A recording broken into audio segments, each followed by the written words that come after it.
Yo, what is good, my friends? Welcome back to another episode of the Modern Mastery Podcast, where we help you build yourself, build your business, and join the new 1% of individuals that are living a meaningful, free, and fulfilled life through self-development and online entrepreneurship. And I want to add a little something to this because it just hit me recently. And as some of you know, I change my bio on Twitter almost daily because I'm just indecisive, but I landed on one that I really like and I really think describes the message behind this podcast, and it is making sense of the world one idea at a time. And that's really what we're all about here. And on this episode, I have the man, the myth, the legend, Rob Lipsett. I am very grateful that he came on the podcast, and man, did we have a fucking great discussion about balancing degeneracy, entrepreneurship, and fitness, and how all of those intertwine. The journey Rob has taken from when he just started out on YouTube, filming videos with a iPhone 5 taped to a wall, and what it looks like now, and just everything in between. So I'm very excited for you guys to listen to this episode. But before we get into it, let's talk about Modern Mastery HQ. MMHQ is a tight-knit community of creators, coaches, freelancers, and any other ambitious individuals that want to grow themselves and their businesses. You get to steal the proven systems, strategies, and processes from myself, a marketing consultant, and Joey, a performance consultant, to build a predictable and sustainable income source as an online entrepreneur through both tangible and intangible skill acquisition. This success is a result of becoming a high-value individual. This is what we help you achieve. The information inside is responsible for making members tens of thousands of dollars and drastically improving their quality of life. From monthly trainings, weekly action articles, 30-day habit challenges, monthly live calls, real-time help, and much more, it is the all-in-one solution for growing yourself and your business. As an entrepreneur, your business growth relies heavily on your personal growth. In Modern Mastery HQ, we nearly force both of those. If you absorb the information and do what we say, it's near impossible to fail. Our processes are time-tested, and we hold absolutely nothing back in terms of the information we provide. So if you want to join 450 plus members in accelerating their journey to a sovereign and free life, go to join.modernmastery.co and join for less than the price of a night out. With that said, I have a few favors to ask that cost $0. So if you enjoyed this podcast, subscribe or follow, depending on which platform you're listening on. It's just one button click away. It takes 1 second to do this. It costs nothing, and it truly helps support the growth of this podcast and get more organic listeners. The next thing, you can leave us a rating and review, letting us know what you thought, or just leaving a comment if this is on YouTube. Or you can tag us at Modern Mastery on Twitter or at Modern Mastery HQ on Instagram with a link to this episode and some kind words. And if you do all three, send us a DM and we have something special to give you. Without further ado, let's dive right into this episode of the Modern Mastery Podcast. Brother Rob Lipsett, how are you, my man? What's up, Dan? Thank you so much for having me on. I'm pumped. Dude, so am I. And I love your energy from the start. Like, even just before this, it's absolutely crazy. So I have a first question that I ask everyone on the podcast, but I wanna ask this first. It's 5 p.m. there. How are you so energetic right now? And like, especially in other podcasts or just getting on this, like, what, I don't know if there's a secret, but what would you attribute that to? Because I don't know, it got me energetic just hearing that. You know what? When I logged on straight away, I thought we were recording. So I'm like, I'm like, you mean I wasted that energy? Yeah, I should have done that. I'm because we had struggles with the other podcast software, but I definitely should have done that. I'm only joking. Look, what I get my energy from is other people, you know? So I love a bit of downtime. I love some quiet time. You know, I lived on my own for many years. Of course, now I live with my girlfriend, Linda, in Marbella in Spain. And, but I still love just relaxing, with my own company. I'm my own best friend. I love being on my own. And then, so when I meet other people, I've just, got all that energy saved up. And especially when I meet other people that are doing similar things to me, like yourself, you know, just killing it online, smashing out the content, I get hyped up. And so I'm like a kid on Christmas. I'm like, oh, I'm about to do a podcast now. Oh my God. And like, I used to like work in an office and jobs I hated. So I'm like, I'm just super excited and grateful for any opportunity. So that's it, where it comes from. Many other people, and just being excited to do what I do. Dude, that's absolutely amazing. I feel like, because we lose sight of that a lot. I don't know if you do, but like you get too caught up in the grind, like the content creation grind, or just building out something for a launch, and it gets to a point where you get burnt out, because one, I would say we're both pretty dedicated to our craft, and we both understand the struggle of burnout, but we don't care about it. It's like, we're going to keep going until we get this finished. And then you hit that point and you're like, oh man, and you have to reset. But I love that, man. And that ties into the technically first question that I ask everyone on the podcast, and feel free to take a few seconds, mull on it. Maybe you have it right off the top of your head. But the question: what is your life philosophy in one sentence? Oh, wow. Here we go. Off the top of my head. You know what? I'm going to answer it straight away, because if I mulled on it, then it wouldn't be a fully honest answer. And first thing that comes to my head is find out what you love to do every day and go hard at it. That's it. Yeah. It's as simple as that. You know, like that's just the first thing that comes to my head. I could give you a way more philosophical answer. Probably something that you don't hear every day. Like I swear to God, that quote has probably been said on 1,000 motivational Instagram pages, but that's just how I feel. Reason. Yeah, exactly. You know what I say is, often you see all these cliche quotes and these cliche things. It's like, yeah, because that's true. Yep. You know, exactly. like that they're said often for a reason. So that's the first thing that popped out of my head. Find out what lights you up and gives you that 5 o'clock energy that I've got right now, and then do that as much as possible. Hell yeah, man. God, dude, the energy is absolutely insane. Love that. But that leads me into what would you recommend for people?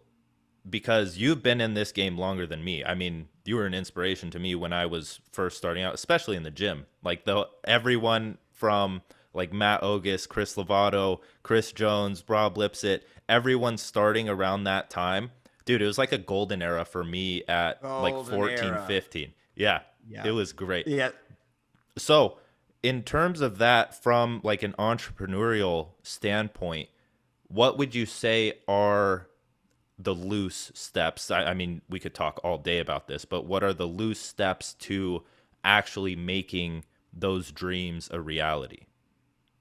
So when you find out what you want to do, what you love to do, you need to figure out how you want to get that message across to the world. And now for me, it was an iPhone 5 sellotape to a wall. Okay. I was, that's it. Everyone is always like, they're waiting to get the perfect tripod, the perfect camera. And I just saw all these guys, like the guys you mentioned, you know, Matt August, Lovato, the Hodge twins, all those guys, you know, killing it in YouTube fitness in America. And for anyone just tuning in, you know, who's never heard of my content before, you know, my mainly revolves around fitness and, you know, travel and entrepreneurship. And I'm from Ireland. And so I saw all these guys in America, like killing their respected crafts, putting out so much fitness content online. And I said, I want to do that. Okay, this is what I want to do. I want to be the first Irish fitness YouTuber. And Ireland is a very small country. So when you step out of line, everyone says, what the hell does your man over there think he's doing? You know, who does Billy Biceps over here think he is, recording himself in the gym? And so when I started doing it, you know, I got dogs abuse. Everyone said, you know, who does he think he is? But I just didn't care. I was and still am addicted to fitness. And I said, I'm going to, you know, talk about every myth, misconception there ever was. I'm going to clear up everything. I'm going to give out loads of value. I'm going to get thousands of physiques in shape. I'm going to build my dream life around fitness. It's like, you know, that movie Pain and Gain. I'm Daniel Lugo and I believe in fitness. I'm Rob Lipsett and I believe in fitness. Okay. So I said, I'm going to do that. And at this point, you know, just failed college. I like failed my exams 2 years in a row. Then I was like, look, I'm dropping out and just wasting my time here. Been fired from multiple jobs. I took a personality test while ago there. Like, you cannot take orders. You gotta, Yep. you Yeah. cannot Yeah. work a normal job. They're like, you gotta be your own boss. So I was just completely lost in life. No college, no job. I had no like connections to get a job. Like my family didn't, hey son, why don't you be the manager of this company? There's none of that. So I said, right, what do I like to do? What's the only thing I'm consistent at? And that's the gym. Okay. And then all the bros out there just nodding like, yes. Yep. Yes. And then so I picked up my iPhone 5. Y'all are so lucky to have like iPhone 12 or whatever it is right now. Okay. I just about had 1080p HD and I picked it up and I just propped it up on the wall and it kept falling down its face. So I sellotaped it all and I just filmed what I eat in a day and how I train every day. And I was just sitting on my couch, just bashing up all these videos and just, it kind of went from there. Like, fast forward 7 years, the craziest journey that I ever could have been on. It is like a movie. It's like Pain and Gain, to where it is now. And that's it. I just picked something that I love to do. And I said, I don't care what phone I'm using. I don't care if I'm recording on the calculator. I'm going to get my message out there. That's to answer the question. That's a long-winded way to say it. That's my first step. No, that's a great way to say it, man, because the reason I know a lot of podcasts like start off by talking about your story and introducing you, right? But from experience, I'd never really did that from the start, and it's just preferential, but it comes out. It comes out in the different things that you talk about, especially in the entrepreneurial journey, because that is so close to like the independent creators, right? That it's their entire life's journey from a specific turning point. It's like, okay, I was tired of doing this, and this, having a job, possibly going to college. I dropped out as well. Very similar story there. And then it's like, I'm going to pursue this fully and I could care less what happens if I fail, because that's the revolving theme around everyone that I see is like, if you adopt the mindset of, if I do this long enough, it's nearly impossible to fail. Yes, I love that. And what I always say as well is, hey, look, time's going to pass anyways. So you might as well just get a crack. Yeah. Exactly. That's it. Yeah. And this is like off the top. In terms of that, are you a proponent? This is just yes or no, because I have a question behind this, but are you a proponent of spirituality or like spiritual teachings like mindfulness and meditation and all of that? Yeah, absolutely. So when you said spirituality, I was like, what I does don't that know. exactly mean? Yeah. I was like, woo woo and all this. Yep. But then you went into the mindset and mindfulness and absolutely. So I'm big into visualization. Long before I do anything, I replay a certain scenario that I want to take place in my head, maybe 1,000 times a day. It's like a 2-second clip in my head. Like it just replays throughout the day. And then it'll happen. I swear to God. And do you ever get deja vu? Like that's what I give myself, So I think about it so much, something that I want to happen, that it ends up happening. And it's like the exact image how I pictured it. And it's funny, it's like that book, The Secret, everyone's entry level into positive mindset and positive thinking. It's like that, if you think about something so much, it's just common sense that it's most likely, more likely going to happen. So that's one thing I'm big into is visualization. Yeah, I like that, man. And it ties in with manifestation. Like I know I don't really use that word because, as you said, it's kind of woo-woo. And I love spirituality, but it's just a matter of actually turning that message into something that's consumable and actually impacts people. But in terms of manifestation, it's so powerful because you're constantly repeating these things in your head, and that's where your focus goes. Like if you have that in your mind once a day, let's say you don't, let's say you just forget about it and you're never really thinking about that or meditating on it or being mindful of it, your focus isn't going to be at that place. You're going to find something else to munch on in your head, and then your focus is going to be there. And depending on what it is, that could be a very good thing or a very bad thing. So it's the whole, if you repeat this future outcome in your head, it's more likely to happen because that's where your focus is going to be, and you're actually going to do things that advance you towards that, right? For sure. And you got to be very careful and selective with your thoughts, because it works both ways. If you're often thinking Yeah. about a negative outcome, that will happen as well. And, we all have these negative thoughts, including myself. Of course, we're all normal, and they creep in. So again, this comes from mindfulness. You just got to be a bit mindful. When they do start to creep in, just say, okay, I need to get rid of them. You acknowledge them, accept them. So, right, I'm not going to focus on that. I'm going to focus on the outcome I want. So, yeah, that's it. In terms of spirituality, I guess, yeah, I'm pretty much a philosopher. There we go. I love it. So, you talked about your previous journey and how you were at like a very, very low point during that. So, tying that in with spirituality in a sense, or just the concepts behind it, what did you do? Because your emotions can get like really, really powerful during those times and on the verge of possibly quitting, or you're just in a low point. So what did you do to overcome that in a sense?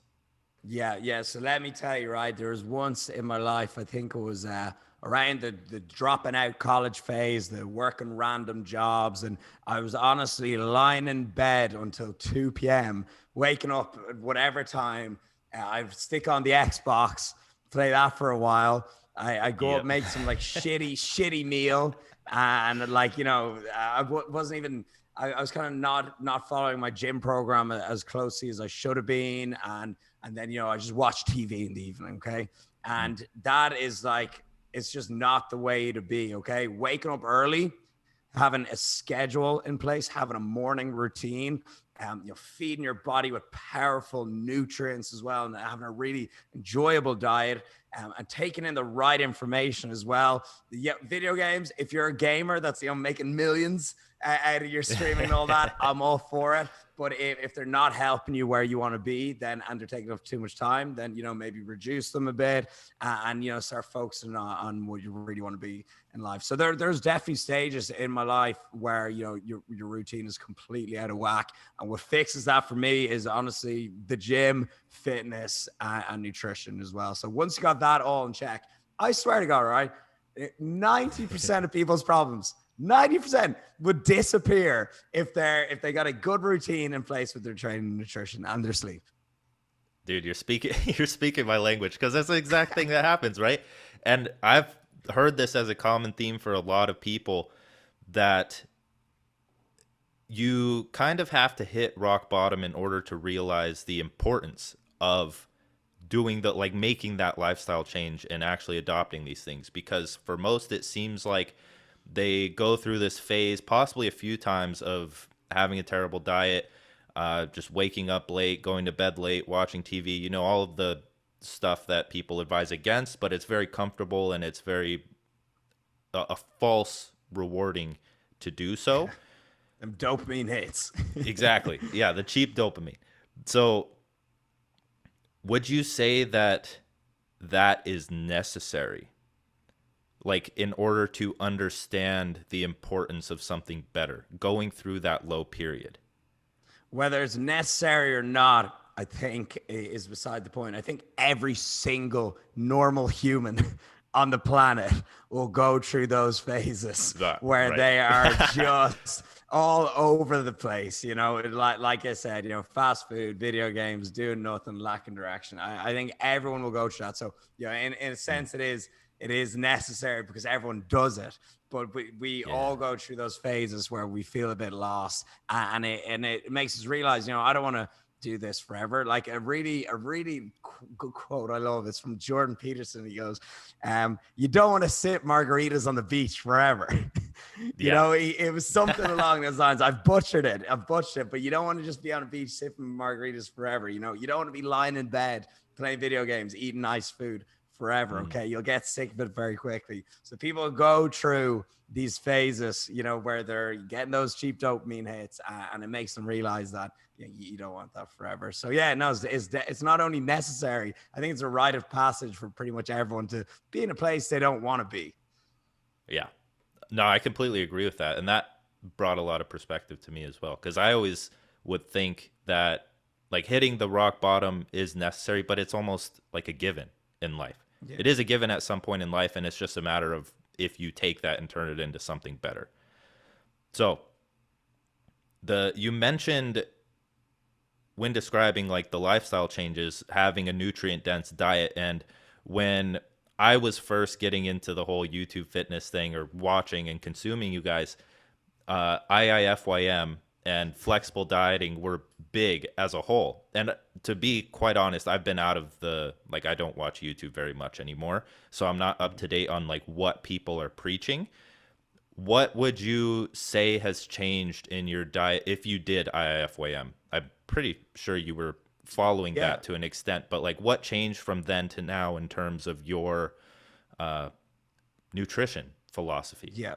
That I'm actually so glad you mentioned that, because I was actually just having like a group call with some VIP clients that I worked with last night. And we were talking about IFYM and how it went through this crazy period where people were trying to see how lean they could get while eating like 12 Pop-Tarts a day, because it was like a revolution when everyone realized that, you know, you could hit your macros and obtain pretty much whatever body composition you want. So everyone just took the piss with it. Everyone just pushed it too far. Yeah, me too. I was like, look, I can eat this oven pizza and still get shredded. So everyone just went so wild. This is so golden era. This is so funny. I'm so glad you get this. So everyone went wild with it. And so one of the people who kind of coined the whole thing, flexible dining, is Lyle McDonald. And, you know, he wrote the whole book on it. Like he's just, I remember just learning so much from him. And so it always goes back to the 80-20 rule, really, you know, the vast majority, like vast, even push up to 90, whatever you want, whatever arbitrary percentage, the vast majority of nutrition should come from nutrient dense whole foods, right? That's a brainer. But then just the YouTube crowd just ran with it. And it was more like, it was like 40-60. 40% good food, 60% just a load of crap. But that phase is kind of gone a little bit, but it still stands true in a sense that when it comes to body composition, you know, calories and macros are the main thing. But in terms of general health and your energy and how you feel, that, you know, your nutrient, your vitamins and mineral intake, your antioxidants are very important as well. And so now I've seen, just even on like online, more popularity towards is like, you know, just learning to be better at cooking, and especially with vegetables and seasoning, and just making like these delicious, healthy meals that taste amazing. You know, like if you cook a steak, potatoes, and broccoli right, like that is just a stellar meal right there. Like, the Irishman in me is like, oh jeez, wouldn't mind a couple of potatoes now. But you know, so you're so right. There was this phase where people went crazy on the Pop-Tart and oven pizza. But now I'm definitely like, especially in the last year or so, I've been learning more about like vitamins and minerals to help my immunity, and sticking to a nice nutrient dense diet as much as possible, you know, and learning to be better at cooking as well and making your food taste good. So yeah, there was definitely there's a revolution. There was a revolution. Yeah. It was awesome, man. Those times were so good. Yeah, good time to be alive. yeah, really. So I have a lot to go off of here, because I'm in the Twitter space. Like I'm heavy into the Twitter space as opposed to exactly. So in terms of that, there's like, I would say there's a golden era there now, and it's fact. Yeah, it's really weird to see, because it made me question a lot of what I thought about diet was correct, but some of it's like research backed, some of it's anecdotal, and this is something that actually you turned me on to, because and you didn't say like a high fat diet by any means, but in the morning. I think that's what you're thinking of. Yeah, what I eat in the morning. Yeah. Well, even this was a while ago. Like I'm pretty sure it came from you, but I was under the impression that like, okay, I need to eat 80 grams of fat, and if I eat any more of that, I'm done for. And I need to fill the rest with carbs, because carbs are protein sparing, and like it'll help my lifts and increase them a lot more, which was the case. But then I remember you talking about how like those can kind of be interchangeable. I don't know if you still stand behind this, but Yes. like just filling, so having your protein at a set amount because you need that, but then the carbs and fats kind of being interchangeable just to hit your calories, and being able to eat the foods that you like within that rather than trying to stuff your face with a bunch of carbs. Yes, absolutely. So that's something that I'm big on. And again, that was in the conversation I was having with my clients last night. And yeah, I know the exact video you're even talking about. It's one of my highest viewed videos. And Really? so we used to think, again, going back to the if it fits your macros era, we used to think that you had to like nail your macros every day. And then there's just a lot of research came out that there's a hierarchy of importance in terms of your body composition and fat loss and muscle gain. And it's really just down to protein and calories. So if, again, like you said, if one day you go over in fats and under in carbs or vice versa, it's really not a big deal, and this makes your diet so much more sustainable. It's a lot easier to adhere to, and it's a lot more simple to understand as well. Protein is the big one in terms of body composition. Okay. The gym bro stereotype, it's true. Protein is super important. And then next on the hierarchy is calories. But with carbs and fats, they're both, can be used as an energy source, and they are interchangeable. And so that's why I don't like even excuse the pun, I don't beef with the keto guys. That if they want to do, man, I walked right now. If they want to do the high fat and your lower carb approach, I'm so fine with that. One thing that's helped me a lot in not only working with people getting in shape or, just generally giving advice is don't be married to one approach and be open-minded, because you might actually learn something. Like in the nutrition and fitness world, we're so married to our one approach, be it bodybuilding, CrossFit, keto, carnivore, vegan. It's like separate religions. And I'm just over here winning because I'm learning a little bit from everyone and staying open-minded. So yeah, no, I know that exact video you're talking about. And for anyone listening, if when it comes to fat loss and your body composition, the hierarchy, the most important thing, and everyone will agree on this, if you're carnivore or whatever, okay, is that protein and calories, be it you're in a deficit, maintenance, or surplus is the most important thing. But yeah, no, that's something that helped me a lot. Nice.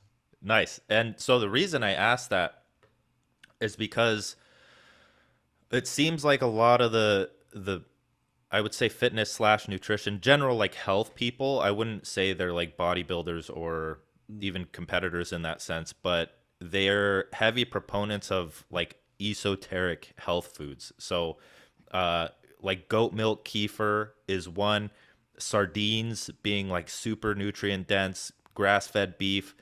And I've adopted all of these. I don't know. It just feels good to eat them, but yeah, for sure. And you know what? It's like we even, be it placebo or not, it doesn't even matter. We even, when we're eating these foods, like when I do a ginger shot, I'm like, well, I'm pretty much Superman now, Yep. And Joe, that's so funny because, so going back just a few minutes there when you started talking about Twitter. So when I did the podcast with Danny Miranda, I started following him, and the tweets he would come up on my feed. And then that's how I found your page. And someone actually just messaged me there, Alex Marquez or Mar. Oh yeah, he messaged me before this too. Yeah.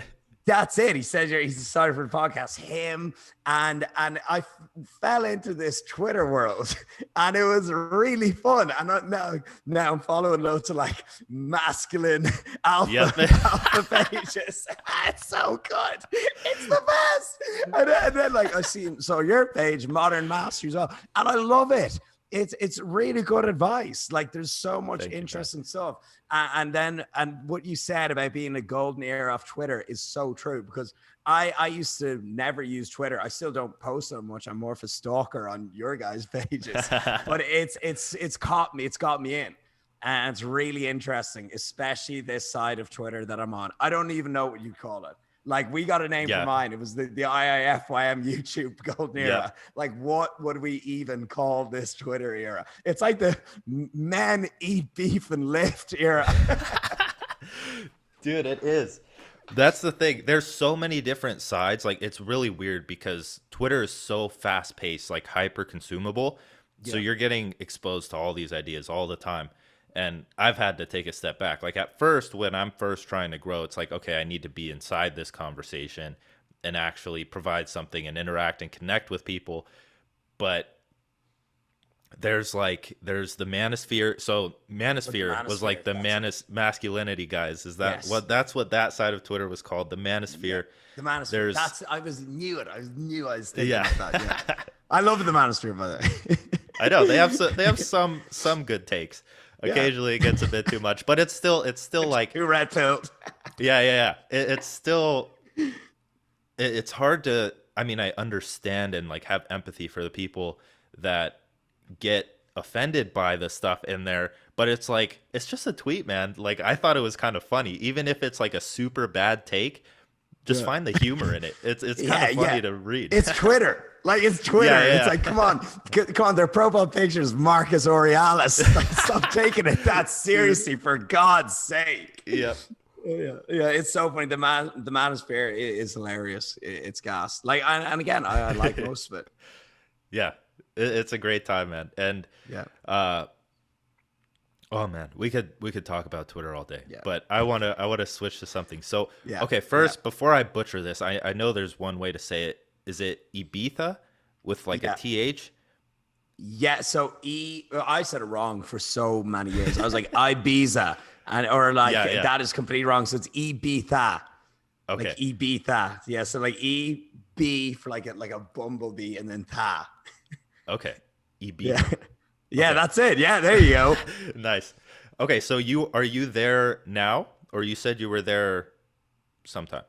So I'm in Marbella now, which is kind of like the Miami of Europe. Okay, so it's like attached to mainland Spain, and it's in the EU. So I have an Irish passport, so we can just go anywhere in the EU. And we're actually the only passport that can live in the UK and the EU. Whereas if you had a French, because Irish and Ireland and England are so close together, it's called the Common Territory Agreement. So whereas if you're French, you can only live in the EU really, but you can't live in the UK. But Irish passport's the only one. So it's a good passport to have. And so basically Ireland went into turbo lockdown this year. Again, I'm completely anti-lockdown. I think it's a load of shite. It's ruining people's lives and small businesses. I'm obviously biased to that because I'm, in the entrepreneur world. So, say whatever you want. But I said, I'm getting the hell out of here. I'm going to a place that I know well and that, I spent a lot of time growing up in, and that's Marbella. So it's attached to mainland Spain. Like it's on the south of Spain. And, everyone here, like, a lot, not everyone, a lot of people here are English and Irish. So, I know so many people here. There's a good entrepreneurial community. There's yachts and Lambos everywhere. It's just like, very, very flash, but it's also like got insane gyms and like, it's beautiful as well. Good mountains and beaches. And then Ibiza is an island off like 40-minute flight from Marbella. So like very close, so I'm slowly getting closer. But so it's like, it's part of Spain as well. So it's like Marbella, Spain, Ibiza, Spain, and they're very close together. And they're very similar as well, like they're both flashy, whatever you want. They got good clubs and stuff. But Ibiza is definitely way wilder. Like, I'm like, at least they got like schools and colleges in Marbella. Like, I'm pretty sure there's no Ibiza University or I'd have gone there. But yeah, it's a crazy spot. And so Mike Thurston, he lives there. And so I was just with him for the last couple of weeks. So yeah, the whole crew's there. But yeah, it's a crazy place. You should definitely go. Like it's the wildest place I've ever been. Like I've been to like, Vegas, Miami, all the hot spots. Ibiza, there's nothing like it. It's wild. Yeah. So is it, I'm sure, is it just like a party place, or is it like, what's the appeal of going there? I can tell what the appeal is, but in your opinion, like what's the appeal? Yeah, so it's a party place for sure. It's got all the clubs are closed now, like the super Mm. clubs, like clubs where you'd have thousands. They're like concerts pretty much. They're all closed now due to COVID, of course. But it's actually just a beautiful place. So that's the thing. You know, you go there and you party it up, but it's like honestly stunning. Like it looks like, it could be a Greek island or the Amalfi Coast or something. Oh shit. It's proper beautiful. So yeah, unfortunately, it's all closed up now. So I would wait until it's fully back to what it is to go. But yeah, so I'm in Marbella now, anyways, which is like got a bit more infrastructure and stuff. And again, it's still just a 2-hour flight from Ireland. So I'm actually going home to give a talk in exactly 10 days from now, actually. So that'll be my first time going back to Ireland pretty much this year. Okay. Nice.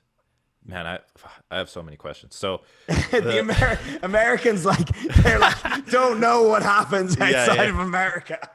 Yeah, really. No, I've never been over You're, there. you're in Arizona, right? Yeah. So I've been to like South America, Canada, but never on that. Well, actually, no. Yeah, never. So when everything opens up, I'm ready. I'm at a point where I can actually go and do that stuff. So it'll be Me and fun. you are hitting it up, bro. Let's go. Yeah, Yes. I'm all for it. Yeah. So before I ask this question, do you like? Are you? I mean, maybe not a proponent, but do you drink? Oh God, do I drink? I had my own whiskey sour flavored pre-workout with Ghost. Like that's the world's first. I'm an Irishman, of course. We were brought up drinking at the age of 14. But so now, hear me out, Yep. okay? I know there's a In caveat. in Irish culture, of course, you drink a lot. I love a night out. I love rounding up the homies, going on a trip, whatever. Okay. I'm not. I mean, I definitely do have a couple of drinks, but Yeah.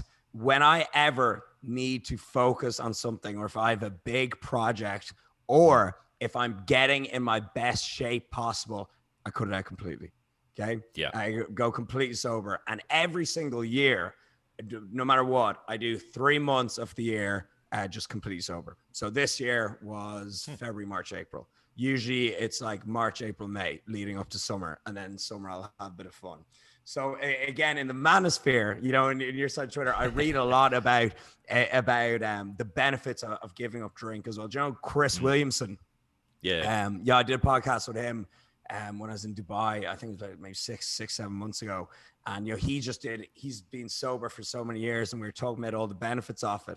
So while I do, of course, have a few drinks and started drinking when I was young in Ireland and stuff, I definitely see the huge benefits of sobriety, and I actually have massive respect for anyone who does it. Like Same. a huge amount of respect, like huge. And I actually think it is the way to like win pretty much. Like if you want to get shit done. So yeah, no, to answer the question, do you have a couple of drinks? But if you want to get in your best shape, or you've got a tough project at hand, block out a couple of months where you need to just put the head down and say no to the whiskey sours. Yeah. Okay, so I have a different perspective, and I want to get your opinion on this in terms of like going sober being the way. I can definitely see that. Like I who knows, maybe I'll do that down the road. But Yep. right now there's something that I don't know if I've coined it, but I call it tactical degeneracy. And what it is, yeah, and I'm what it already a is, fan. so like when after a period of like high intensity, when you do your projects, or like you have a project that you're working on, or you're building something new, or even just whenever, really, you take that break, you go out, you get absolutely obliterated, and you're open to it because you've kind of rewarded yourself with it. But then what happens, like the next day, you're incapacitated, you're dead, hungover. But that time period where like you can't do much, you can't focus, you can't do anything, it like reignites the fire. Yep. Because you are stuck. You can't work on the things to the best of your ability. So the next day it's like, oh man, I'm getting back on it like twice as hard. And I see the benefit in that. And maybe it's just an excuse to like justify my drinking, but it really does work. It's like when I go out and have a great time, the 2 days after, I'm ready to fucking go. I'm Yeah, ready to just yeah. dive I in and get completely back on agree it. with that. Yeah, I completely agree with that. And it's like one thing as well when I do maybe take a few weekends off or take a few months off, like we were saying, and then you work really hard on a project and you finish it and get it done. You really feel like you've earned that night out or that social event, you know, meeting the buddies, going taking your girl on a date night, whatever it is, and it feels so much better. You know, Yes. it's like it feels like you've earned it. So I love that tactical degeneracy. I'm gonna take that line. Take it. That is a good one. That is an epic one. And so, how many times, like, what's the nightlife like in Arizona, or like how many times a month would you go out? Oh, it really ranges. The past, I haven't been out for like a few weeks. Arizona's Yeah. like wide open. Okay, awesome. Yeah, Yeah, bars big and red stuff. state, isn't it? I guess so. It turned blue during the election, but Oh, nice. it's weird. Uh, but yeah, it really depends just like how I'm feeling and like if I want to, because as you said, like if I have a project or something where I need to actually be on my top game the next day, it's like, okay, maybe I'll go out and have like 2, 3 drinks and then cut myself off if I can. But then after that, Can't. it's hard. It's hard after 2, 3 drinks. But no, like the times that it's maybe like once a month where it's somewhat heavy. I'm not a guy that goes like overboard, but I'll have Yep. 6, 7, 8 drinks, and I'm a tall guy, so it kind of that's not too much Yeah, you can for take me. it. Yeah, Yeah, yeah, yeah. But no, that's the main thing. That actually helps a lot with the next thing and what I wanted to lead into, because I have a lot of questions about this because I do drink and I enjoy drinking. And what what would you say is the best way to go about drinking in terms of fitness, like frequency? And like clearly the best thing is to not do it at all, but we're yeah. human and we enjoy this stuff. So what's your alcohol and fitness advice? Yep. So I have a chapter in my book on alcohol and fitness. I'm like, name another personal trainer who has an entire chapter dedicated to this. I'm like, of What? course, the Irishman has a chapter on alcohol in his book, but stereotypical, like, you know. And so, basically, here's what I do, basically, and what I recommend. Fat loss is the goal, and you want to get in night out, and it is very important to keep a social life while getting in shape, or you'll develop orthorexia, you'll get an eating disorder, you'll get social anxiety. There's so many people that are like afraid to break their diet and afraid to take their girl out for a steak, or grab burger with the buddies because they think they'll ruin their gym progress. And the gym is meant to improve your life, not take away with it. So it's very important to keep these social events into your routine. And so basically what I say is, let's say you got a night out, it's a friend's birthday on Saturday, okay? And it's Monday, right? During the week, maybe drop your calories by 200, okay, per day. And then you've built yourself up, what's 2 by 5? You've built yourself up 1,000 calories in the bank to Yeah. save for that night out, okay? Right, and then on the day, do some extra cardio, right? Do 45 minutes. You'll feel great. And again, that's putting more calorie money into the bank, right? Yeah. The night out comes. What are you drinking? You have, a Diet Coke, 0 calories, or soda water, whatever you want, and some spirits, okay? That's probably the lowest calorie option, right? You can, and again, you've banked off a good bit of calories to not put you out of that deficit, okay? You go out, you have a social time with your friends, you feel good, okay? Hydrate before you go to bed. Try to avoid the 3 a.m. pizza, okay? Hardest part. And then, have your lie-in the next day. Get plenty of sleep. Schedule in a rest day for that Sunday, and then you're back on it again that Monday. And so that's it. It's as simple as that. And I'd recommend keeping it to every second weekend or maybe once a month. or maybe, you know, every 3 weekends, whatever it is, or whenever you just have an event that you know you need to go to. There's nothing worse than going on just like a pointless night out, like going out for the sake of it. You know, it's like just those random nights, like the same people in the same bar with the same DJ for like the last 10 years. You know, you're not missing anything. So save those nights out for when you actually need them and when you actually want to go on them. So that's my approach, and that's what I'd recommend my clients and readers to do. Nice. I've been kind of following that. That's what I do, but it's you because, man, I'll tell you what, like my friend group, if they're listening to this, you guys are terrible at planning. Like there's no planning involved. It's just like, okay, on a Thursday, it's like, hey, you guys want to go out this weekend on Saturday? And I'm like, oh shit. Yeah. Yes. You're like you're like 400 calories per day it is. Yeah. Exactly. Get that calorie money. Yeah. Well, I do it after. Like this is if I am in a cut and like I've become more in tune with it. It's like, okay, I need to slow down for a few days, but I'll do it after, like decrease by 200 for 2-3 days because I don't go too far in. It's all the same, you know, like one thing that's also helped me so much with my nutrition as well, but there's a caveat to this now too. So I'll give that disclaimer afterwards, is that let's say you do, you know, you blow it and you still want to get in the best shape of your life. You just want to continue with your physique progress, which again, I think, feeling healthy is number one important thing, and actually being physically healthy. But how you look matters too. Like, don't kid yourself, okay? Don't lie, right? How you look matters too. So if you got physique goals and you want to stay on track with them, whether you create this deficit before or after, it doesn't matter. You know, what I also learned a lot as well is that you need to look at your calorie intake and your energy output on a weekly and also a monthly basis. You know, you can like work your ass off in the gym for 3 weeks and then you can undo it all in a week if you just, completely take the piss. And again, what I see a lot of people is they work hard for 5 days and then for 2 days, they put themselves out of that deficit and they raise all their hard work. So you need to zoom out like a Bitcoin chart and look at all the whole thing, the whole week or the whole month.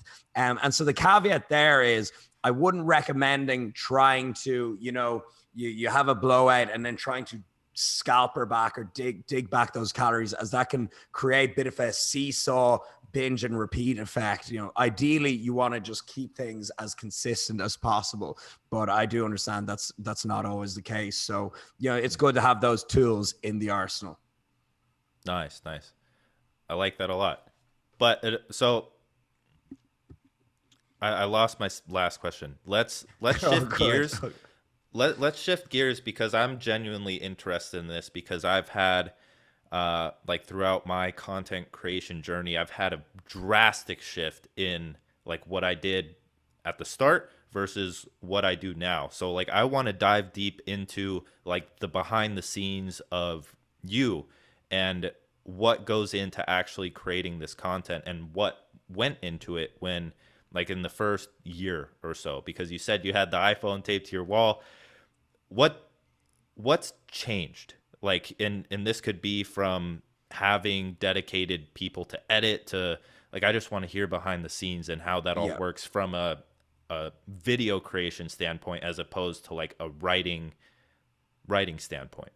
Yeah, for sure. Yeah, so that's so interesting. I want to hear a little bit more about your modern mastery and what you do on Twitter and everything, because that world is so new to me.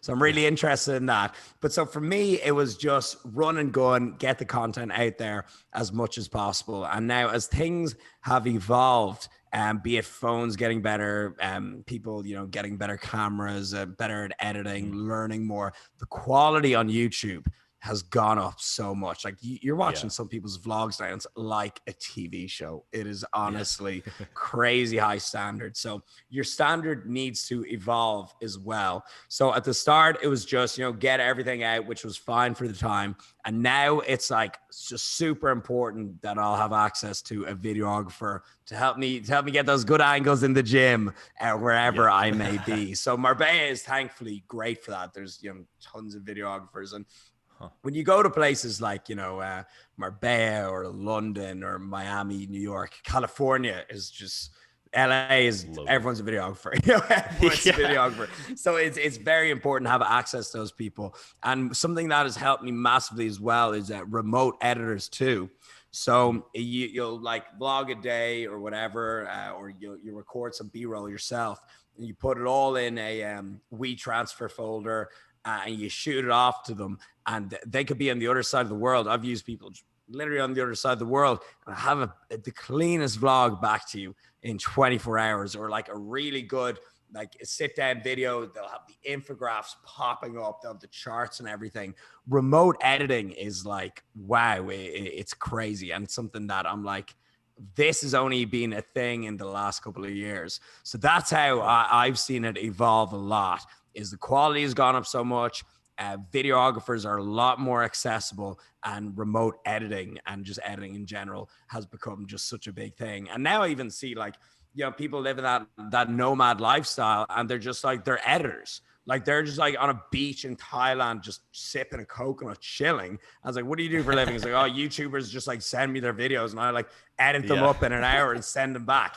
And that's like, oh my God, don't get me started on this. There's just so much jobs and opportunities out there in the world right now. Like I often say, if someone said, right, you can't do fitness anymore, Rob, right? Okay, you can't do shit. I say, oh God, I can do anything. You've put me. I'll become a videographer next week. I will literally learn how to edit. Even I'm decent at it now, but I'll become a professional editor by the end of the week, right? Literally, there's just so many options with online and social and everything now. It's just endless. But so again, me going on a tangent as usual. But to answer your question, that's how it's evolved a lot, and that's like the behind the scenes for me. Instagram is a lot easier. It's mainly just more organic content. If you've like a good camera, if you do have a large Instagram following, investing in a good camera is just something. It's like the first thing you do, really. That's something that will help massively. But YouTube's definitely a lot more technical, a lot more difficult. Nice. Yeah, I like that because I'm diving into YouTube right now. I'll talk about my like process or how I even grew on Twitter, or like now other things. Is the very first thing, I was a lurker to start, and then I'm like, oh, there is opportunity here. Oh, what people actually create courses and sell them, and I mean that's the same for any industry, and that's why it's so powerful, is because you can just buy someone's course on how they edit videos or how they became a videographer, and then boom, you have the entire roadmap in front of you, and it's just a matter of consistency after that. But I did freelance web design and like funnels for people beforehand, and then when I was lurking on Twitter, I saw Jose Rosado. Maybe you'd have seen him, but I have, yeah. No, I'm in this land now. Yeah, just recently, yeah. Nice. So yeah, like a lot of people, I started following them. I'm like, oh, like I'd also studied self-improvement. Like I just love reading self-improvement stuff. Yeah. And of course the fitness golden era that I went through, and like learning about all of that stuff, it's like I could give some advice on self-improvement and like freelancing and other stuff. And so I kind of just emulated what was working, and like saw how they structured the tweets. I'm like, why are they spacing out every line? Oh, why are they having like the little lists with X things to do? And so I just started doing that. And my main factor there, I can't say this on Twitter because I'm pretty sure I'll get banned, but I paid for retweets because I had the money to do so. And I'm like, paid growth, why not?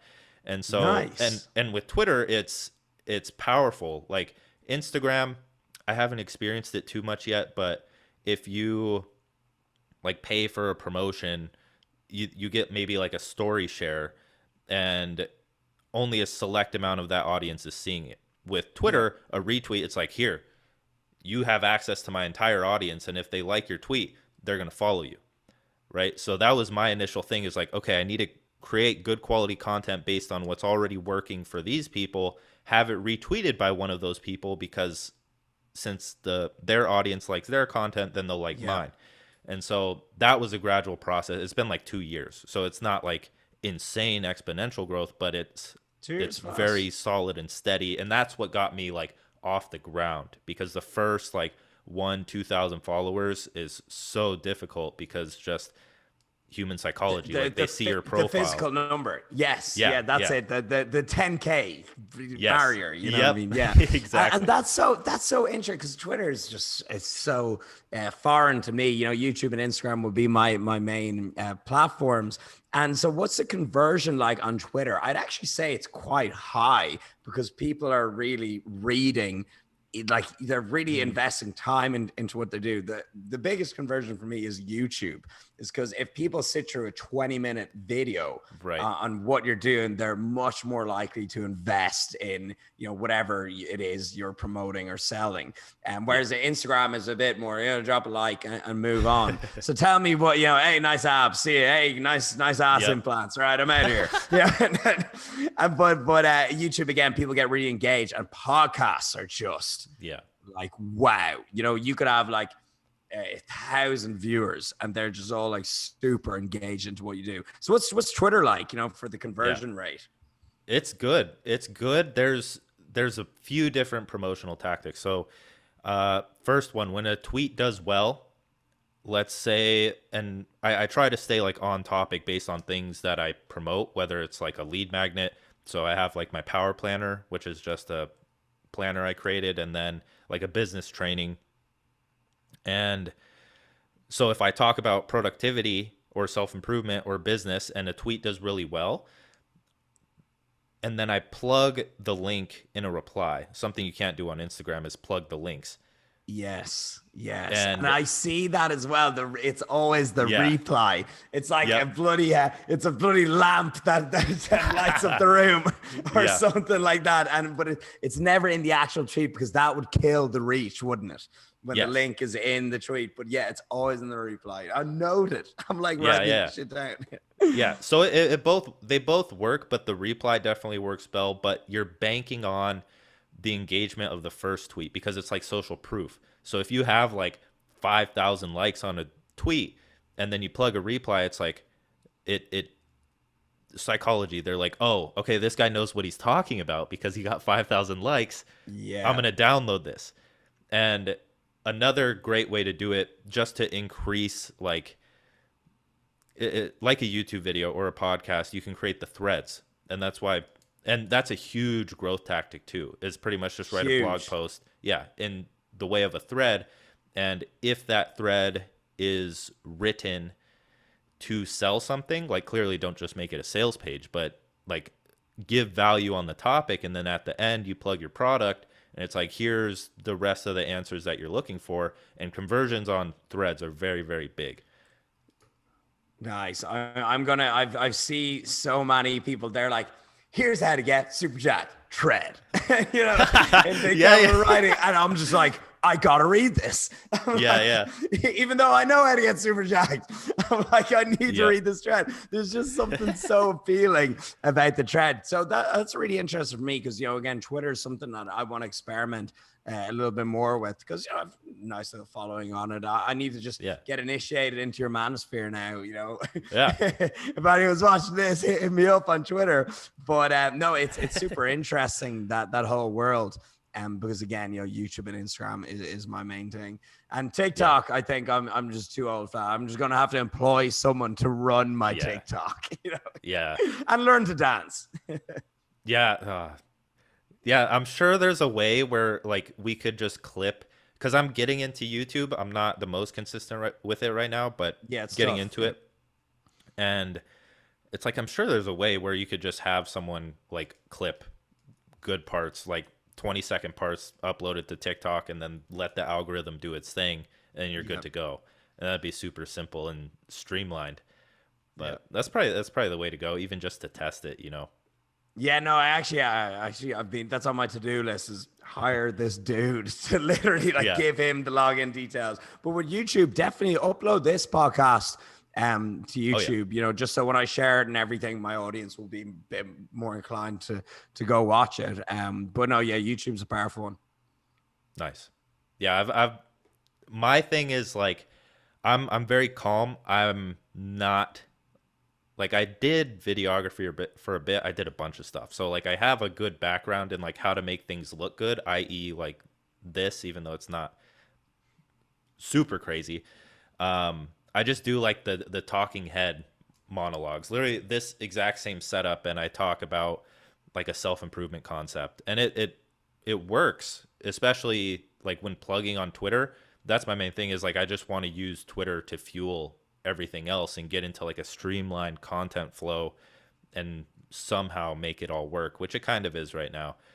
But that's the plan Yeah, for me. so the self improvement thing. Tell me how you got into that, because once, right, I went. I still love the whole self improvement world, but once I came out of like a really long relationship, and I went like a 6 year relationship, and I went so hard in the self improvement realm. It was actually crazy, and it was great. Like I learned so much, like Yeah. about like everything from business, relationships to marketing, psychology, the whole lot. Like I was watching so much like RSD. Did you ever hear them? Real Social Dynamics. Oh, Oh it yeah. was so funny, like pickup and everything. It was Yeah. the funniest thing ever. But I learned so much, and it was actually really cool, and it was like a Mhm. huge chapter in my life. So tell me, how did you like get into the whole self-development realm? Yeah. So mine, man, mine was, I always preface this with I love my parents to death. Love them, absolutely. But they weren't living a lifestyle that I saw myself living. Like, oh, it was actually sparked from YouTube fitness, right? Like I got into that. It's like I want to get jacked. So I started watching, started learning, and man, I got obsessed with it. Like I was just watching like every day after I got home from high school. And like my buddy Jerry and I, we'd go to the gym, we'd do our bro split like 5 days a week, no 2 times a week. And uh, that got me thinking like, okay, I see these guys doing something that I want to do. Like I know that if I did something long enough, I could be an entrepreneur or some kind of creator. And just seeing the lifestyle that people were living and the little things that people dropped. I talked about this with Danny Miranda on the other podcast, where the little things that you mention as like an influencer or creator, whatever you want to call yourself, people pick up on. Like one big thing for me was when Matt Ogus was reading The Power of Now and like would always talk about it because he loved it so much. So I read it, changed my life, and that was my main introduction to the self-improvement space, was Wow. that book from Matt Ogus. And that's why this is so surreal right now, is like, That is insane. yeah, it all comes full circle, and that just sparked the rest of it. Like I dove into YouTube self-improvement because I ran out of all the fitness content because I watched it all, and just learning about that and diving into that because I really like people like Jordan Peterson and like other philosophers or ancient Stoics and people like that. Yeah. It just, when you read it, it's like, okay, this is truth. Like Yes. this is 100% correct, and I want to live by this. And that's kind of the thing, is like I saw Jordan Peterson just talking for like hours and hours with extremely deep insights, and that made me think like, man, I want to do something like this. I want to become very articulate, and coming even more full circle, that's why I started this podcast, is because I just want to be able to learn and talk long form and try to be philosophical and sound smart or something. Like it's just Yeah. fun. For sure. It's literally like the opposite of watching the Kardashians. It's Yeah. like you do it and you're like, it feels good. It's like Yeah. working out your brain. Like seriously, like I don't have had TV channels for I don't know how Yeah. long, Yeah. years, okay? Because and I don't recommend, people do just watch mine and stuff. It's like you'll feel so much better. It's like well, I saw a really good analogy. It was like the stuff you consume, the content you consume, it's like you can have a junk food content Oh diet. yeah. Do you know what I mean? Yes. It's like you're just constantly taking in crap, and it'll rot your brain, and your brain will be in terrible shape. Just like if you're overeating and you're eating just terrible foods, your body's not going to look good and it's going to feel terrible as well. So that's the one thing that I'm big in on as well, is consuming just the right content that makes your brain feel good. And after you watch it, you walk away and you're like, oh, I actually got something from that. Yeah, exactly, man. And that actually brings me into like, because you, like, whether you know it or not, like, you had a big impact on like me getting to where I am now. And Oh, that thanks, was a, man. Appreciate yeah, it. no problem. And that's something I've talked about on previous podcasts, is like, that is the purpose behind all of this, is like, you climb up an elevator shaft and then like pull the elevator up and then you send it back down. And I think it was Jordan Peterson that said that, and someone reiterated it on a podcast. But like, that's the meaning of all of this stuff, is like, when you or I get those DMs where it's like, hey man, you changed my life with XYZ, and it feels so good. And that's like the main driving factor. When we're focused on that, we lose focus occasionally, but that is the thing. And so I want to ask you, what, for people that are looking to, for fitness, like people that are looking to do fitness, it's easy, just, hey, watch my YouTube channel. But for becoming a creator or stepping outside of the conventional path, what's the best piece? We kind of already touched on this, but what's the best piece of advice just for making that a reality? Yeah. So I've got it for you, right? Okay. If you want a sick life, right? If you want to improve your life, you got to give other people a sick life as well. Okay. And there we go. bringing value to other people's lives. Okay. It's not some selfless act.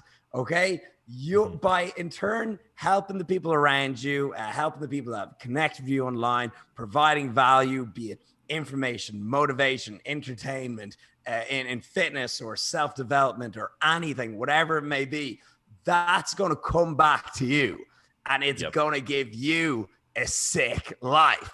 So you need to positively impact as many people as you can. And that is not you being, you know, Mother Teresa or whatever it may be, you know, that's not you trying to be all holier than thou. Okay. That's honestly going to help you so much. Like, that's what's going to make you, again, live the life you want. Okay. So the key thing there is that it's actually a selfish act. It's like your life is going to get fucking awesome if you help as many people as possible. It's like, you know, hey, I want to make my life awesome. How do I do that? It's like, okay, you got to help is provide value to as many people as possible. And you're like, all right, fine, I'll do it.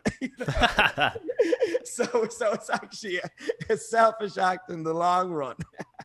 But so that's my advice, you know, again, like I said, whatever you're good at, whatever your message is, and if it can make someone's day a little bit better, and then you just put that out there and it'll come right back to you.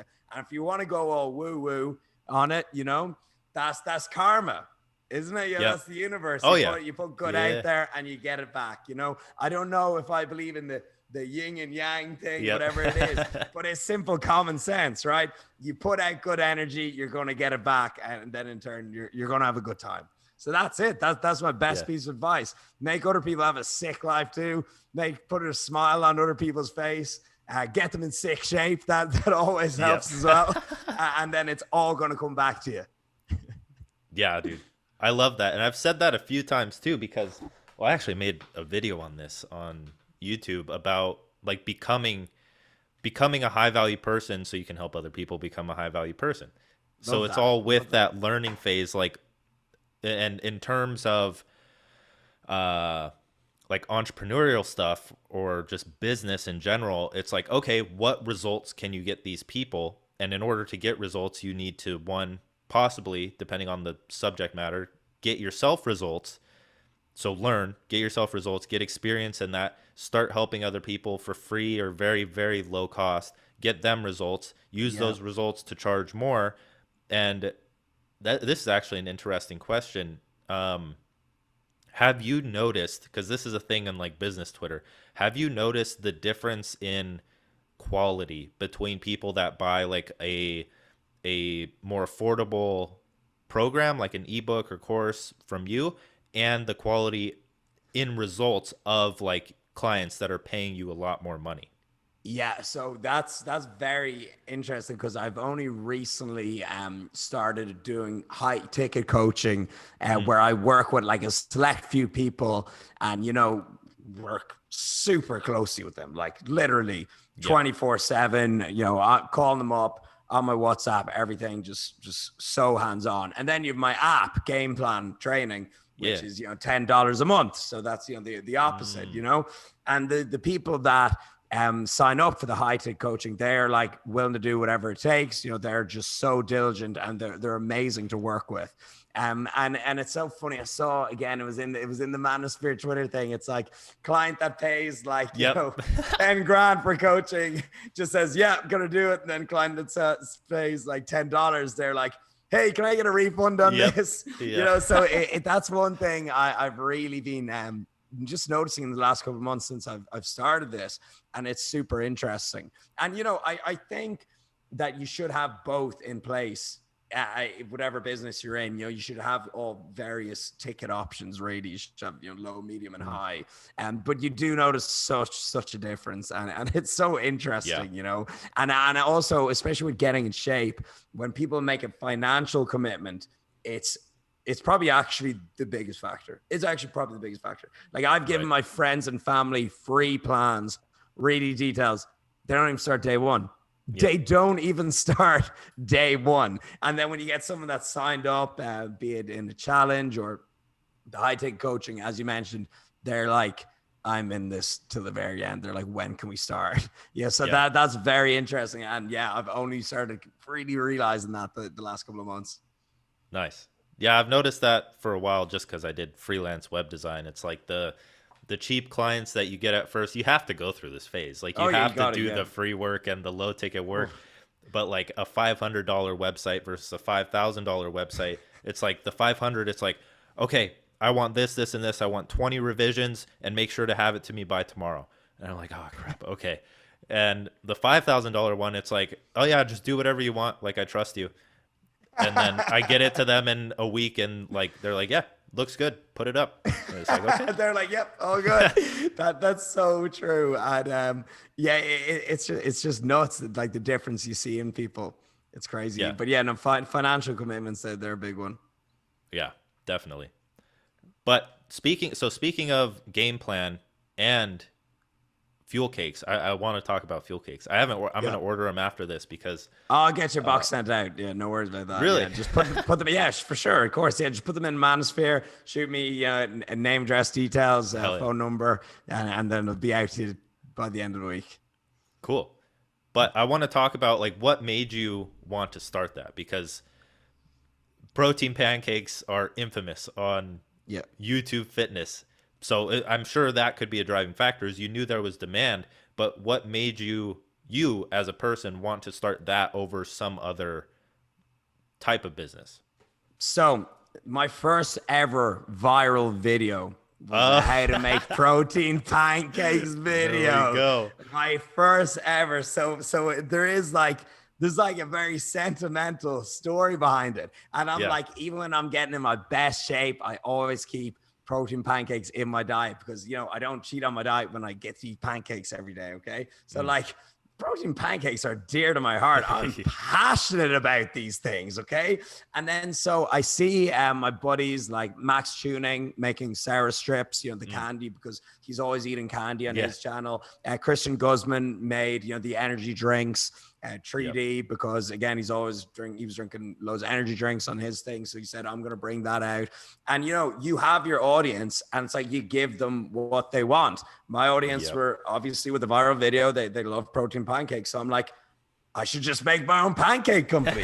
And it sounds so funny. It's like, whoa, I am really living the dream. I get to eat pancakes for work, you know? Yep. And so basically, I wanted to make a really cool product, have an old school box on it, have them taste amazing, really good calories, macros, everything. A cool name. I couldn't believe when Fuel Cakes wasn't taken. Typed in Oh, fuelcakes.com, wow. Fuel Cakes, the username, like was just sitting What? there.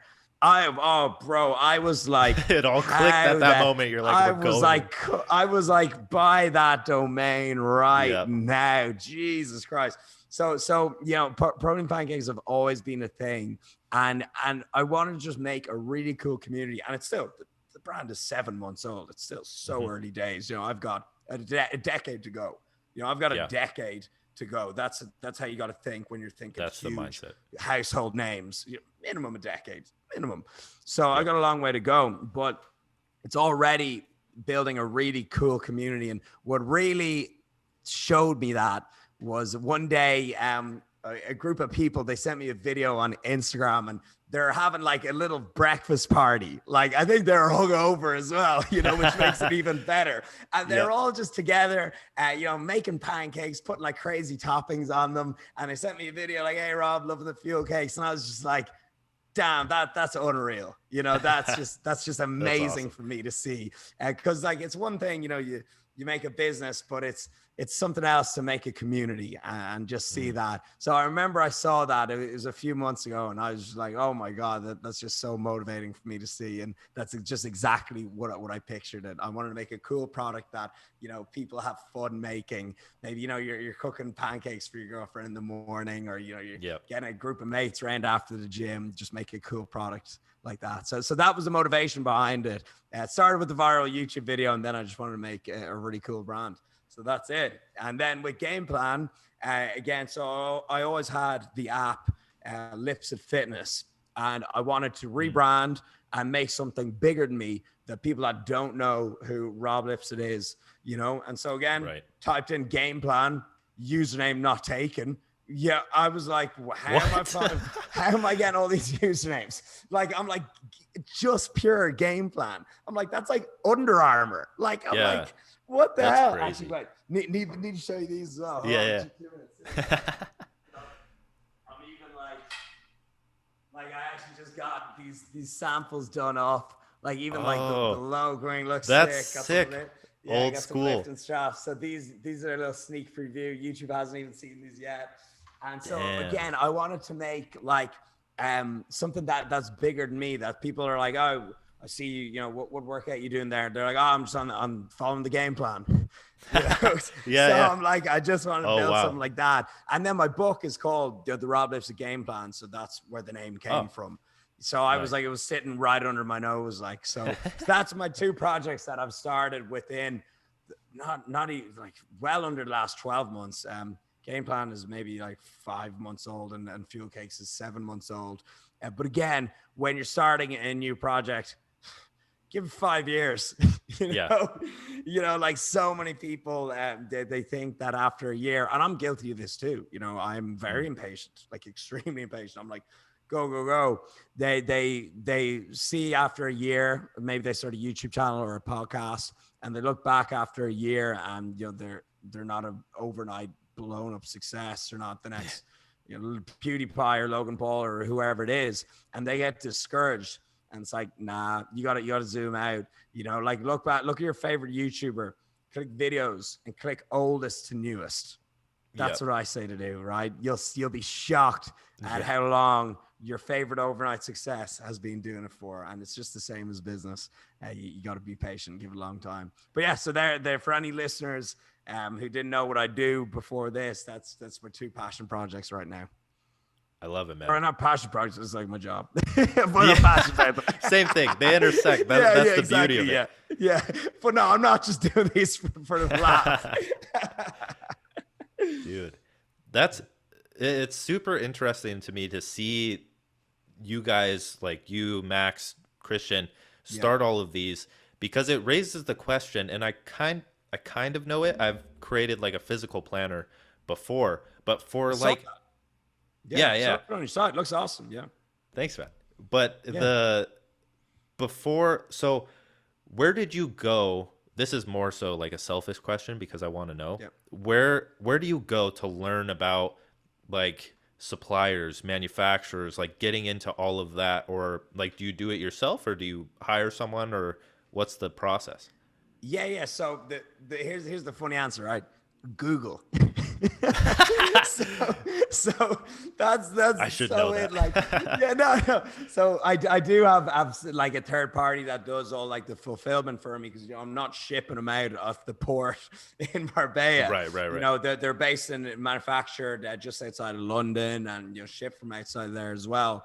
But yeah, so they're obviously a huge help in making it, and but the sampling products, I had to do all that myself. But for example, these, right? I got these made last week, maybe 2 weeks ago. And I got some like clothing and tracksuits made again for that. And it's just like, just get online, send out 100 emails, literally Google pancake manufacturer, London, pancake manufacturer, protein manufacturer, Ireland, work at gym equipment, manufacturer. And you'll find them, and you'll get these leads. And then it's just a matter of putting your head down and just emailing. WhatsApping is even better. Like, Yeah. oh my God. So I made one of the first things I did actually, like way back in the day with YouTube, is I made like some Lipsett fitness merch. Like just when I think I had like 10,000 subscribers, and I was like, I've made it. Time to bring out my own clothing line. Yeah. And so I remember, I was like, I'm big leagues. And then, so I remember making that, and we didn't even have WhatsApp back then. And it was like, so you'd send an email, like it wasn't as popular in terms of like, you wouldn't be able to get it off someone's website, if you know what I mean. Right. And so you'd email this manufacturer across the world, and they'd send you an email back a week later, and there'd be so much back and forth. Now things are so much faster and easier to do. So no, it literally just get on Google, find some leads, and start emailing and WhatsApp everybody. Nice. Yeah. And it's like, often people think it's so much more complicated than it is. Yeah. And it's like literally like all the manufacturers and suppliers out there, they want to be easily found. So it's like, if you want to make an energy drink, or if you want to make, sour strips or pancakes, whatever it is, you just Google it and start hammering it. Like, spend 3 hours just with your head in the laptop. These manufacturers they want to be found. They need business. Nice. I like that. And that gives me perspective too, because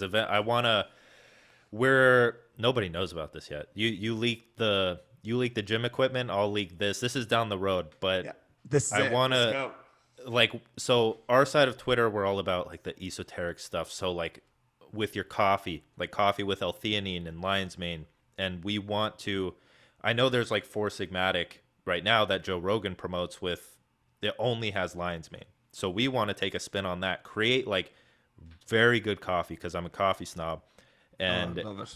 Have L-theanine and lion's mane, possibly something else mixed in there, and it would be somewhat of a supplement company, but more so for like focus and productivity as a side to fitness, and then going off of that. So I think that'd be really fun.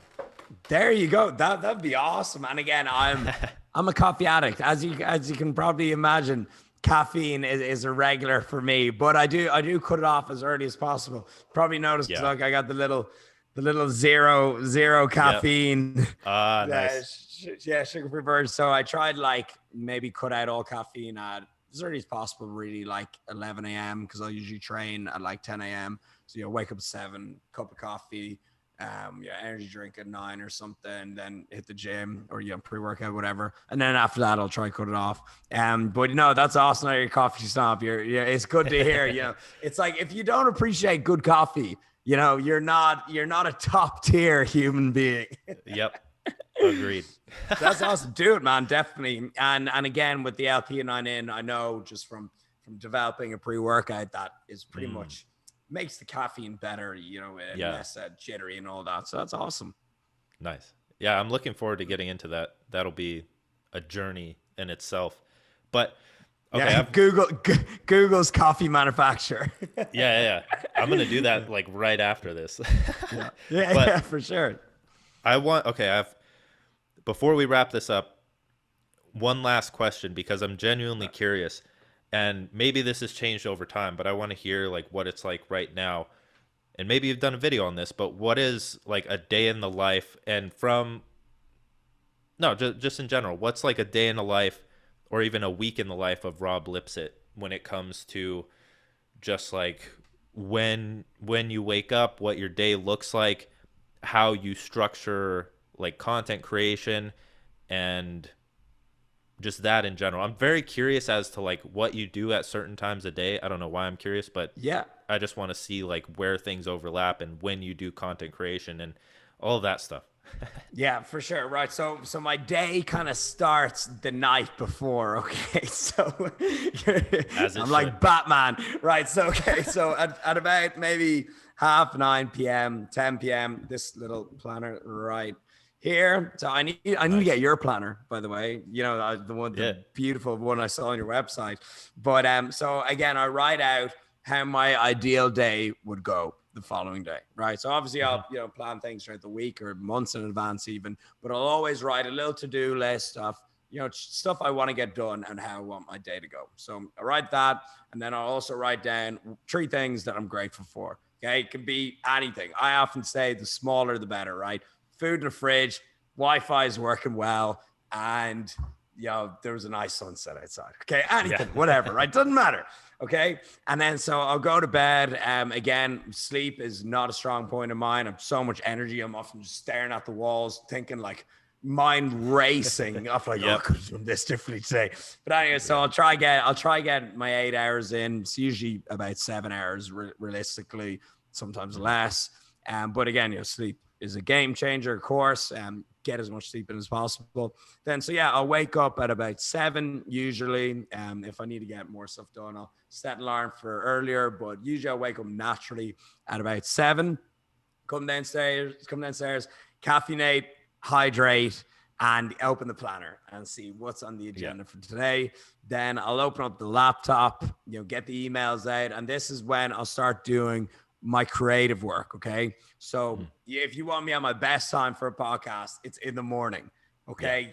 That's when I'm like just awake. I'm like feeling sharp. I got the caffeine in me. Like right now, I'm not even caffeinated. Like you're getting like an Yeah. uncaffeinated Rob Lipsett. And Maybe it's you couldn't still even crazy. yeah, and maybe you couldn't even handle the full thing. But so then I'll do my creative work, which will be like editing emails, which you got to be creative to negotiate stuff, Mhm. podcasts, phone calls, or even recording. And so again, I won't eat anything because if I have a huge meal in the morning, I'm not as sharp. I'm more sluggish. Okay. And like even for Right. recording, like I'm just not as switched on. So Hmm. I'll do that usually until about 10 a.m. Then I might have a light snack or just leave it. So sometimes just like eggs or like a protein shake. And then I'll take pre-workout, go to the gym. So gym about 10:30 to midday, about 12. And then I'll take lunch and do something nice, go for a little walk around, meet some friends, and then get home for about 2. And then my largest meal of the day is usually like post workout. So I'm like, a Yep. little bit dead. And then about 2, then I'll get some other stuff that I need to get done until about like 4 or 5. So stuff like this podcast. Again, I have to do some bank stuff, just general Mhm. adulting. And Yep. then at about 5, 6 p.m., I'll clock off and just try rewind and relax for the evening. So now I'm going to do one of my favorite things. My whole week is a grocery shop. I just love Nice. me and Dude, Linda. Like we same. just go. It's so relaxing. I'm just like, oh yeah, Yep. oh, yeah. But I'll go in. I'm feeling a bit of this week, and then so that brings up to about 8 p.m. I'll just kind of turn on. I'll post on social. I'll like finish everything up, and then we go back to where we started. So that's a typical day in life. And then on Love it, man. Saturday, it's usually we drink about 10 whiskey sours and stay There up you all go. night, ruin it all. But generally that's a day in the life for me. Nice. I like it, man. Definitely some Awesome. overlap there.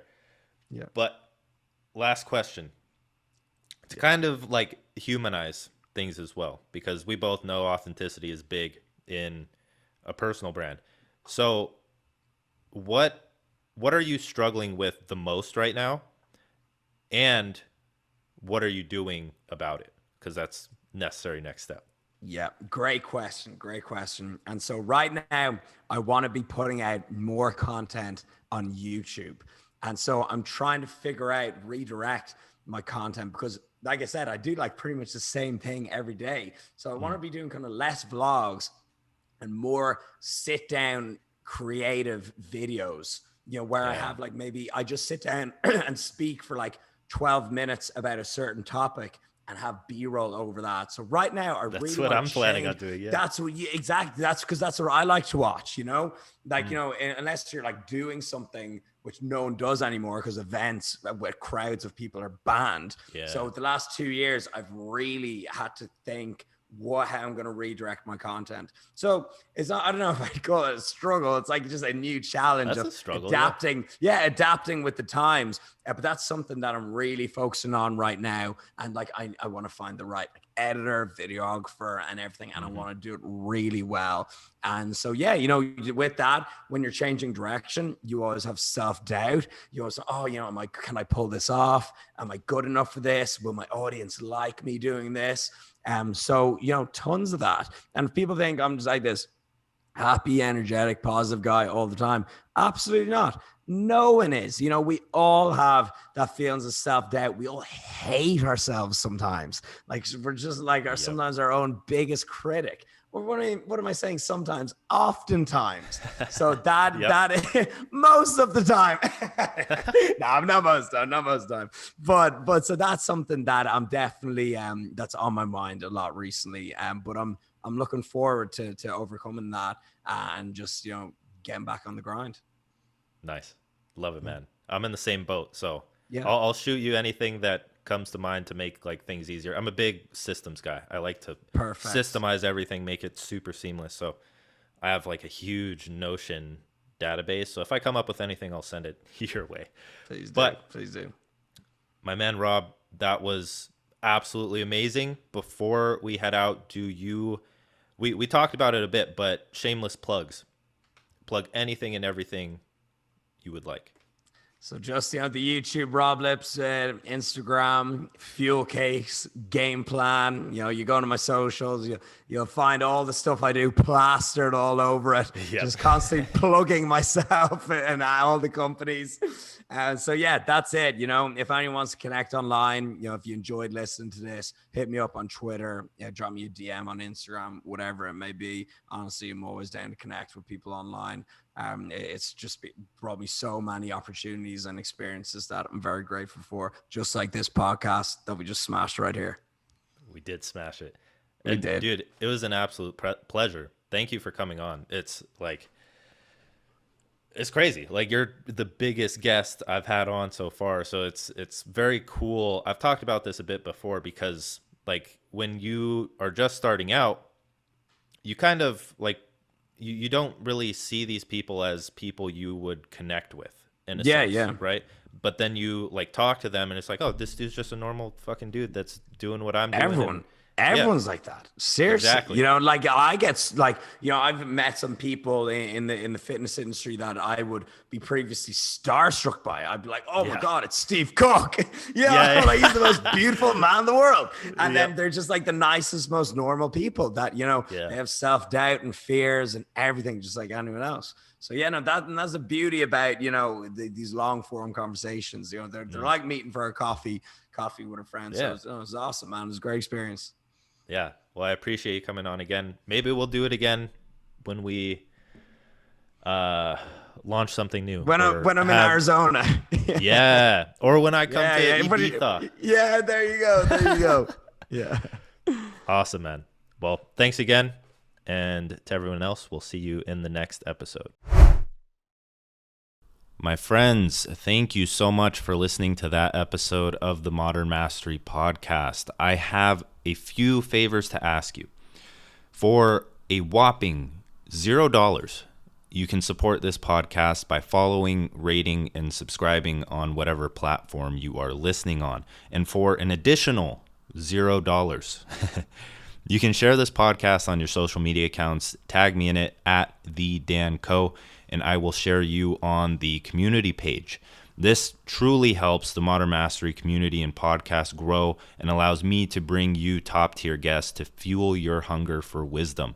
It costs $0, but it does cost you your time, and we understand how valuable that can be. But considering you spent an hour or so listening to this podcast, a 1-minute subscribe or follow button click and social media share isn't too much to ask. And if you truly enjoyed it, we would hope that you do this out of the kindness of your heart, and we truly appreciate it. And the second favor, which costs money, is joining Modern Mastery HQ, the only platform you need to master your mind, body, and spirit while building a 5 to 10K a month online business as a creator, coach, freelancer, or entrepreneur. You can go to join.modernmastery.co to join 350 plus members and gain instant access to information that has the potential of making you hundreds of thousands of dollars over your lifetime as a business owner. With that, I hope you enjoyed this episode of the Modern Mastery Podcast, and I hope to see you in the next one. Peace.